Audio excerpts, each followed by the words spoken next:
The rain had fallen for 3 days without pause. Mud pooled beneath the field tents, seeping through canvas seams and pooling under the stretchers. The smell of damp wool, carbolic acid, and smoke filled the air. Inside the triage tent, nurses moved like quiet ghosts, their boots sinking into the soaked boards, their faces pale beneath the dim oil lamps. She had been on duty for 19 hours. Her name, written in pencil on a tag that had long faded, was Nurse Evans. Her hands shook as she tightened the tourniquet on a boy who could not have been more than 18. Outside, thunder merged with the distant rumble of artillery. The front was only a few miles away, and every explosion sent a tremor through the ground. When the last stretcher came in before dawn, 2 orderlies carried a man whose uniform was torn across the chest and shoulder. His tag read Private Callan.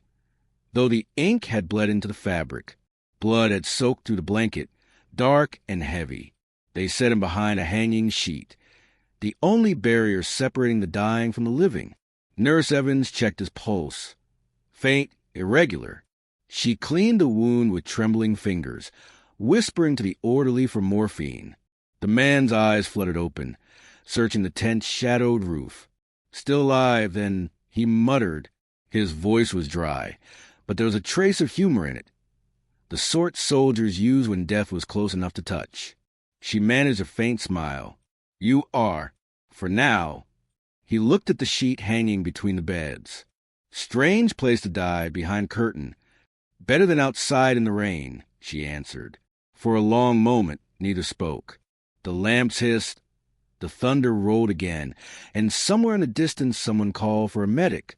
Nurse Evans checked his bandages once more. The bleeding had slowed but not stopped. "You'll stay with me?" he asked suddenly, his eyes searching hers. "I'll stay," she said. He closed his eyes. "Good. Just don't let me be alone." She adjusted his blanket, pulled a stool to his side, and held his wrist where the pulse throbbed faintly. His breathing steadied. For a moment, the rain outside softened to a whisper, and the sound of the hospital, the clatter, the moans, the calls, seemed to fade. It was the first moment of stillness either of them had known in days. Morning came without sunlight. The sky outside the tent was a washed-out gray, and the rain had eased into a steady drizzle that pattered on the canvas. Inside, the smell of disinfectant and boiled water hung thick in the air. Nurses moved between beds, changing bandages, recording names that might not be remembered by nightfall. Private Callan was still alive. Barely. His breathing had settled into a shallow rhythm, each rise of his chest a quiet defiance. Nurse Evans sat beside him again, her hands red from scrubbing in cold water. Between the cots, the curtains swayed with every gust that crept through the seams of the tent. On the other side of the thin fabric, another patient stirred and called for water. She rose, poured from the tin jug, and returned to Callan's side. He was awake now, watching her. "Do you ever rest?" he asked, his voice thin but steady. "When it's over," she said. He managed a faint smile. "Then you'll never rest." A moment passed. The tent trembled as a cart rolled by outside, the wheels splashing through mud. Callan turned his head toward the curtain again. "I keep hearing voices," he whispered. "Men calling their mothers, wives, girls they loved. Do they ever stop?" "Not here," she replied quietly. He looked down at the bandage across his chest. "They said the bullet went through the lung." "It did. Then I suppose I haven't got long." She didn't answer. She wrung out the cloth in the basin and wiped the dirt from his face. He caught her wrist with surprising strength. "What's your name?" "Evans." "No, your name," he insisted, not what's stitched on the tag. For a moment she hesitated. "Evelyn." "Evelyn," he repeated, as though tasting it. "That's a kind name." He released her wrist and closed his eyes. "You must have seen hundreds like me." She nodded, though he could not see it. "More than I can count." "Do you remember them?" "Some," she said softly. He smiled faintly again. "Then, remember me a little while. That's all." The request was simple, without self-pity, and it struck her hard in the cries that filled the tent each night. She sat back down, the stool creaking beneath her, and reached for his hand. His skin was cold. Through the curtain, another patient began to moan in fever. A nurse whispered a prayer. Somewhere, a shell landed far away, a dull thud that rolled through the valley. Evelyn leaned closer, so he could hear her over the rain. "You're not alone, Callan." He opened his eyes again, the blue in them fading to gray. "Promise?" "I promise." He smiled faintly, a trace of relief crossing his face. Then, as his eyelids fluttered shut, he whispered something she almost didn't catch, a few words carried on a fading breath.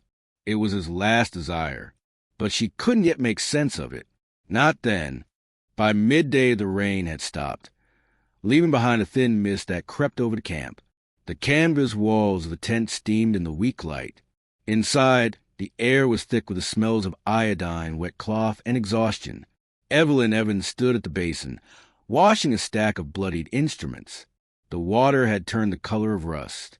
Every few minutes, she would glance toward the curtain where Callan lay, half expecting him to call again. He hadn't moved since dawn. She dried her hands, crossed the floor, and pulled the stool close. His breathing was shallow but steady, his face gray against the pillow. She sat for a while, listening. The front was quieter that day. Only the occasional distant gunfire reminded her that death still waited just beyond the horizon. She found herself repeating his last whisper in her mind, trying to piece it together. The words had been soft, scattered between breaths. "Tell her." And then something lost beneath the sound of rain. Tell her it wasn't for nothing. That was all she could make out. Tell who? She wondered. She looked at his hand, the dirt still trapped beneath his nails. She imagined the life behind that hand. A farm, maybe, or a factory, or the docks. Men like him came from everywhere and ended here in the mud. When she rose to adjust the sheet, his eyes opened. For a moment she thought he was already gone. But then he looked at her and managed a breath of a smile. "You came back," he whispered. "I said I would," she replied. He tried to lift his hand, but the effort made him wince. She helped him, letting his palm rest in hers. "You heard me, didn't you?" he asked. "I heard something," she said. He nodded slightly. "There's someone back home. My sister, Ellen. She thinks I'm still on the psalm. Haven't written in weeks." "Tell her," he coughed, the sound tearing through him. She steadied him, waiting for it to pass.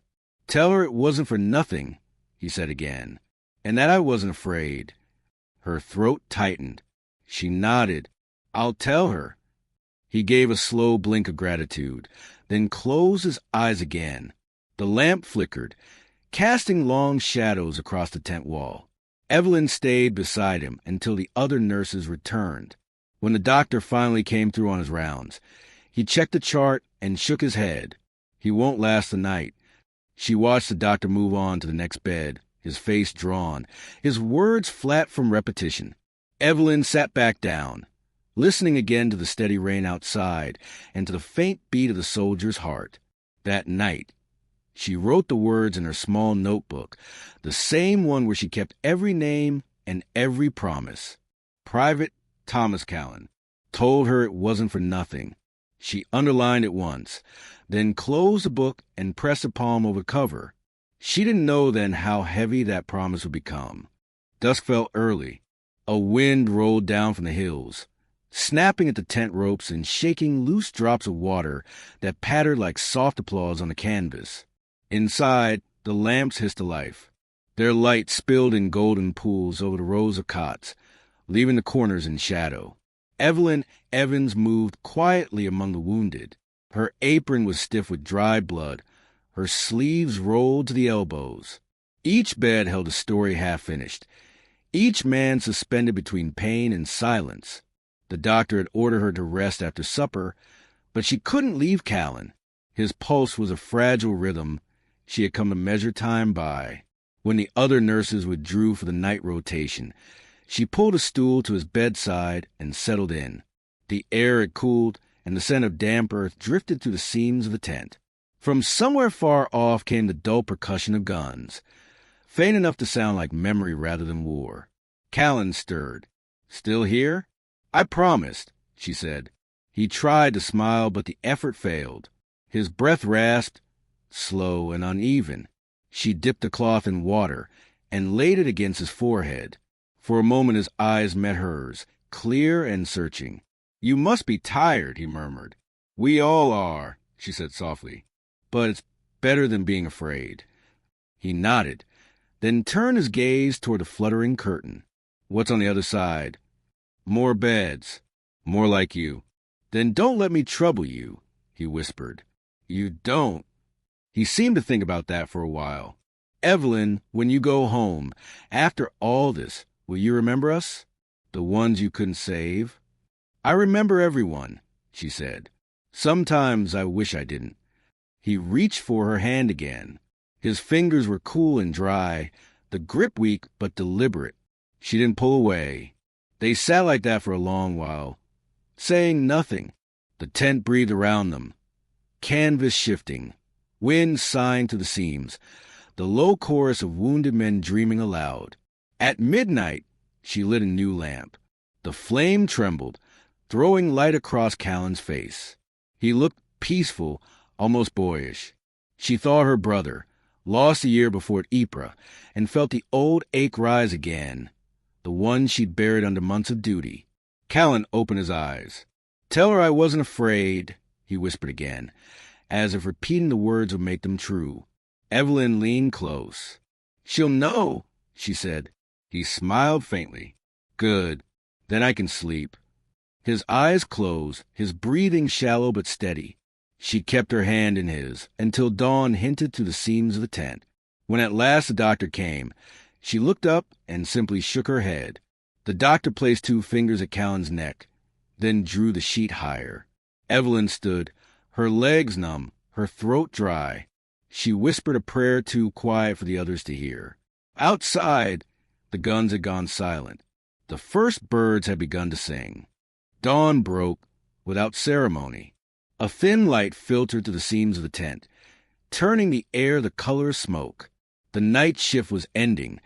The day nurses moved quietly, folding blankets, washing instruments, resetting the rhythm of survival. Evelyn Evans still sat where she had been when the lamps burned out. The stool creaked as she rose, her legs stiff. Callan's cot was neat now, the sheet drawn smooth across his chest, a tag pinned to the corner. She'd written his name in clear letters, refusing to let it blur like so many others. Outside, the ground steamed where the sun touched the mud. Orderlies carried buckets of water, and a cart waited to take the bodies to the temporary burial ground behind the ridge. She watched them for a moment, then stepped back into the tent.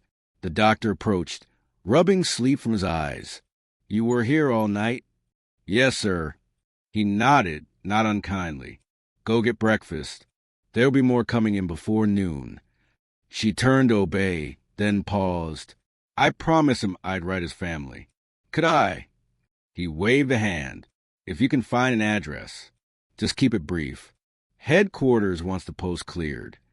She found paper in her kit, smoothed it against the table, and began to write. To Miss Ellen Callan. The ink bled a little where the pen pressed too hard. She wrote of duty, of courage, of peace at the end. She didn't mention the fear, the pain, the quiet moment when he'd asked not to be alone. Instead, she wrote, "He spoke of you and he was not afraid." When she finished, she folded the paper and slipped it into an envelope. Her hands hesitated before sealing it. The letter felt heavier than paper should. By noon, the cart returned.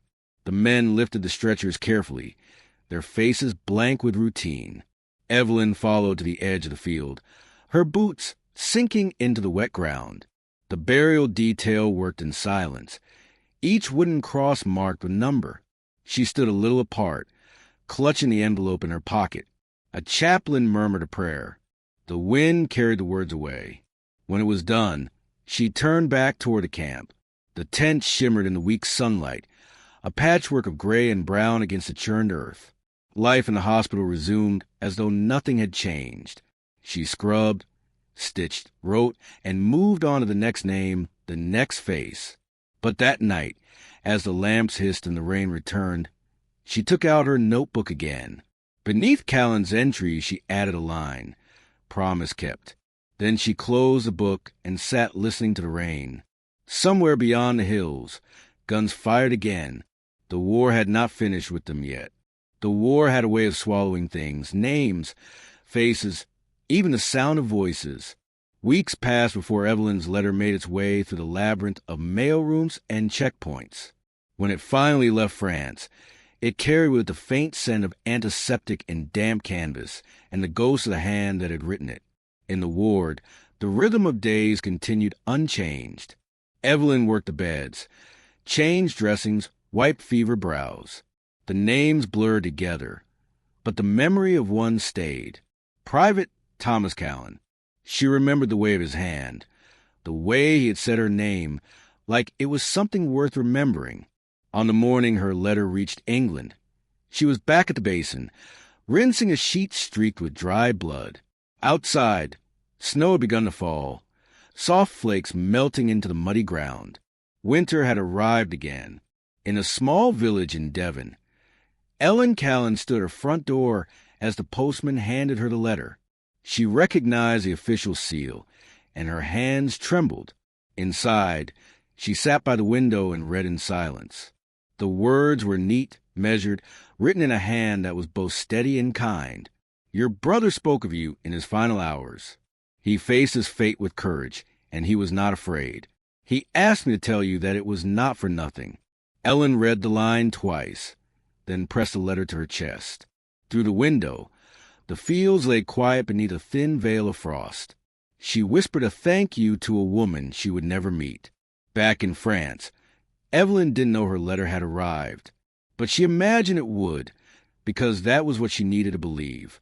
The belief that something, even a word, could reach across the chaos and find its mark.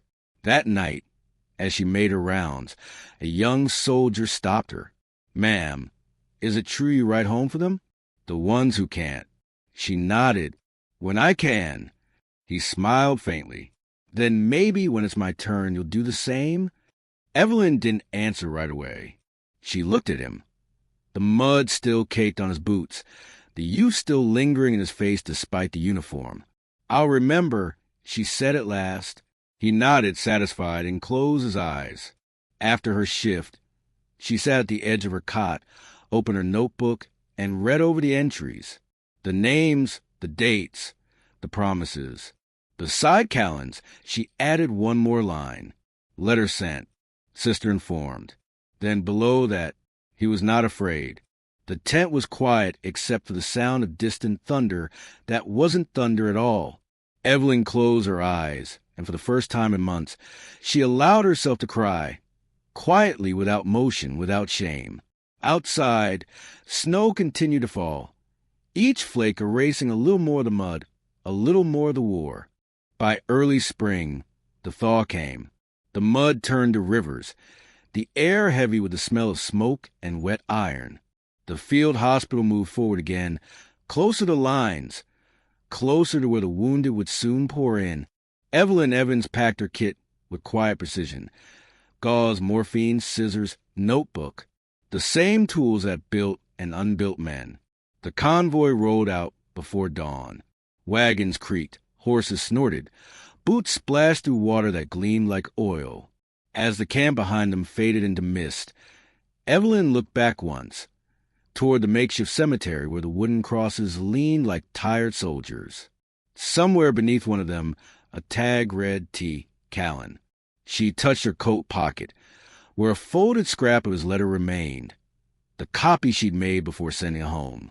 The new post was worse. Closer to the guns, closer to the screams. The tents went up in a ruined orchard where the trees bloomed white against the sky streaked with ash. For a moment, it was almost beautiful. Then the stretchers began to arrive. She worked without pause. The noise, the smell, the cries, all of it became one long, endless sound. Her hands moved as if they no longer belonged to her. Bandage, tie, cut, hold. She spoke when she had to, prayed when she could. That night, she sat outside the tent on an overturned crate, watching the last light fade behind the ridge. The guns had fallen silent for now. A medic walked by, lighting a cigarette, his face hollow with fatigue. He offered her one, but she shook her head. "You ever think about going home?" he asked. She thought of it, of green fields untouched by shell fire, of quiet mornings without fear. But then she thought of all the names in her notebook, of promises that outlived the men who made them. "Home feels far," she said. He nodded. "Guess we live here now." She smiled faintly. "Until we don't." When he left, she reached into her pocket and unfolded the small piece of paper. The ink was smudged, but the words still clear. Tell her it wasn't for nothing. The wind lifted the edge of the page, as if trying to take it. She pressed it flat with her hand. For a moment, she imagined Callan's voice beside her again, not as a ghost, but as memory, steady and kind. She closed her eyes. Tomorrow, there would be more wounded. Tomorrow, the cycle would begin again. But tonight, beneath the soft rustle of the orchard trees, she let the silence have her. The sky flickered once with distant fire. Somewhere beyond the ridge, the war continued to grind forward, indifferent and endless. Yet for that single hour, it felt as though time itself had stopped, like a clock that had broken but still caught the light. By the summer of 1918, the world had learned new ways to measure time, not by clocks, but by battles. Names like Amiens and Soissons replaced the months on soldiers' tongues. For Evelyn Evans, the days blended into each other, marked only by light and shadow, the steady rhythm of life leaving and returning in the same breath. The orchard that once smelled of blossoms now reeked of smoke and bleach. Tents sagged under heat, flies gathered, and the wounded came faster than ever. She worked until her hands trembled, until sleep became something distant and abstract. Then, one morning, a small envelope arrived with the supply mail. Her name written carefully across it, Miss E. Evans, Field Hospital Number 12. She turned it over twice before breaking the seal. Inside was a letter on course paper. The handwriting was unfamiliar. It began simply, "Dear Miss Evans, my name is Ellen Callan. Your letter reached me some months ago. I've thought of it often. Evelyn, read on. You said my brother was not afraid. I believe you. I keep your letter beside his photograph. You gave me something I could hold on to when there was nothing left to hold. If ever you return to England, know there will always be a place at our table for you." The words blurred.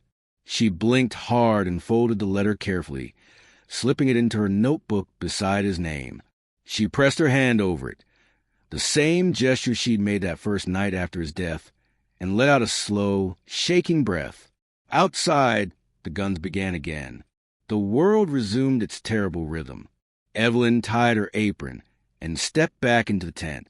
A young orderly passed her, carrying a stretcher.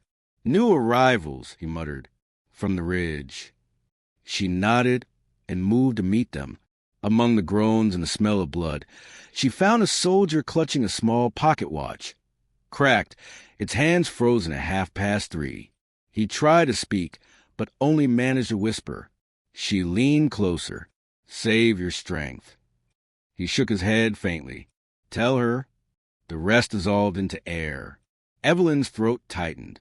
She had heard those words before, the beginning of every unspoken confession that the war stole away.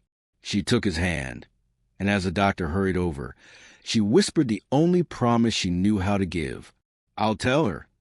Later, when the tent was quiet again, she sat outside on the grass.